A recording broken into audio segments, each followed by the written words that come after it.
ndị Igbo omenala bụ ụzọ okwu asị na ọnwụ alụ mebe. Omenala bụ ụzọ okwu asị na ọnwụ alụ mebe. Omenala bụ ụzọ okwu asị na ọnwụ alụ mebe. Ogologo mmelu ndị mmadụ datịrị m eti ka m datịrị mụ ma ọdụ onye nju mejue ma ọdụ onye nji kidney ma onye nji liver datịrị m eti na-emewelu m ebere ndị achọrọ itiwu metiwu na njeri ime real estate business nwa agụ na-eme ife ndị mmadụ ya emebe ife niile emechasịcha olu na nke mụnwa bụ Mathias nke m agha nke m apụ iche nke m apụ iche m ejegodo n'afa ruo n'afa ka mmadụ godo ife na-eme akpara ife na-eme datịrị mụ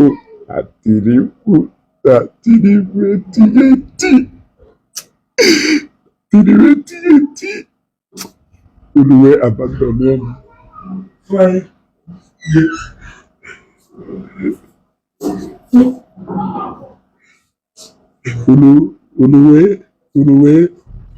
uluwe abandon uluwe abandon ana m let's go back to our root. Ọmụ ya kụziri ụzọ be nna ya ike ife agwụgo m ọmụ bụrụ Jesus Christ nwere ife Jesus Christ mụ na ya na-azụ ana etu a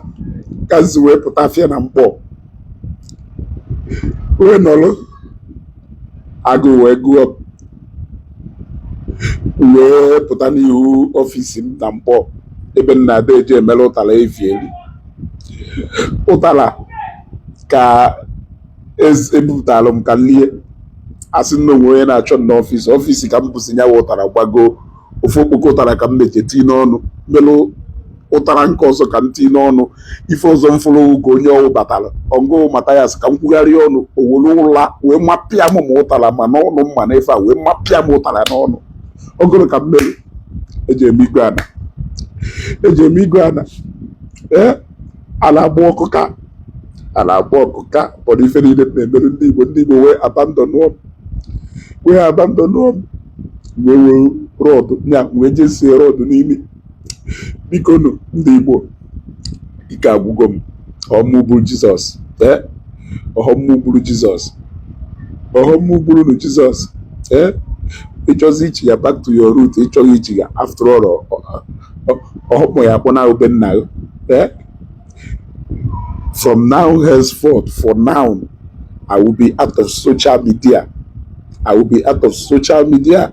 I will not be coming on live broadcast. I will not be posting and I will not be answering calls. Ka nje n'onwe m anya na ndị a chọrọ itiwu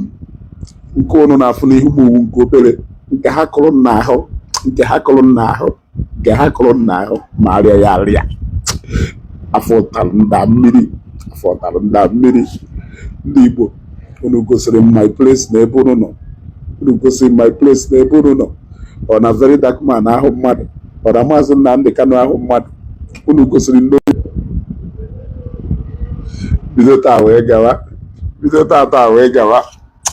onye ọ na-akpọrọ m ozi Igbo ndụ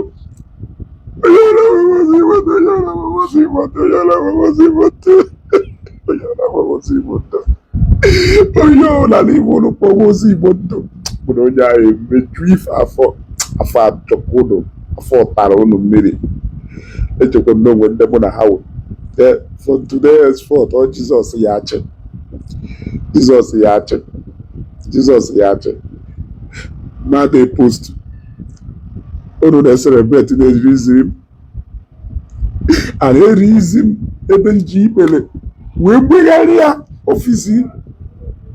na force headquarters were isi chi ịbọwasịcha n'ala ebe m na-ayọ Peter Ilozue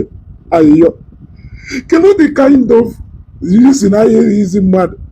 wee nye onye a condition na ọ ya dị ikwu okwu na Facebook na ọbịa ya ga-akọrọ ndị mmadụ enete ọdụkwa ka onye nọ na nga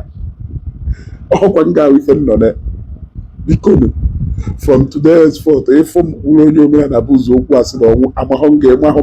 maka mmadụ ibu onwe ebughị ibe ya ọsọ mmiri Ai, eligo male ni lebe tipo na.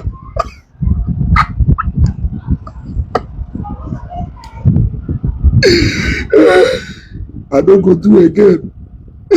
I don't go do again. Members, I just say I want opportunity I will address you. Ọ gwara m emeghe na nwere onye iji ụgwọ mana ka m hapụ ya etu a ndị mara ife mmemme onwe m na-atịrị m etinye eti na-eme ka m ife na chọrọ igbu m egbu na-emeghe olu m ekpele afọtalụ ndị mmiri echekwa na ndị agwụrụ m ịba mgbe akụkọ achọrọ ka m were ohere a wee apologize ya tụ ndị ụmụ ochie apologize ya to Sapito Irozue bikonu ọkwọ miracle ibe nna achọ ka jere ịchọ na ọhụụ na mama redio 5 million na atụrụ n'obe nna m aha bụrụ m evi gbaghalụnụ m ọkwụnụ họzụ ka a na-eme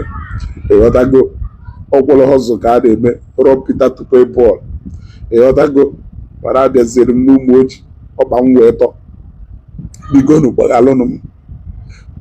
m especially Sapito Irozue biko gbaghalụnụ m ndị ụka ndị pastọs ndị niile mmejọrọ gbaghalụnụ m unu ahịa afụzi m n'ihu akwụkwọ for now no achọrọ m ije for social reflection gbaghalụnụ m biko na unu akpọzina m for now ma azazi call mee postuzi ma na-eme engagement biko apụrụ ndị ụka na onwe ife mụ na ndị ụka ji ana m ayọ na ahịhịọ dị monde bute ọrịa nya gwuo onwe ihe monde bute ọrịa nya gwuo onwe ihe ọmụnwa ụmụta ya si mmiri ọrịa biko ma hapụgodo ya ebe afọ na ahụ m niile a na-ebucha m mgbu achọ nga nwunye mma m mmiri ọkụ na echiri ide ka m wee jere n'ụlọ ọgwụ je mara ife anyị eme na ndị etika m ndị a chọrọ itina m mkpụrụ obi n'anya ai damerụ m ife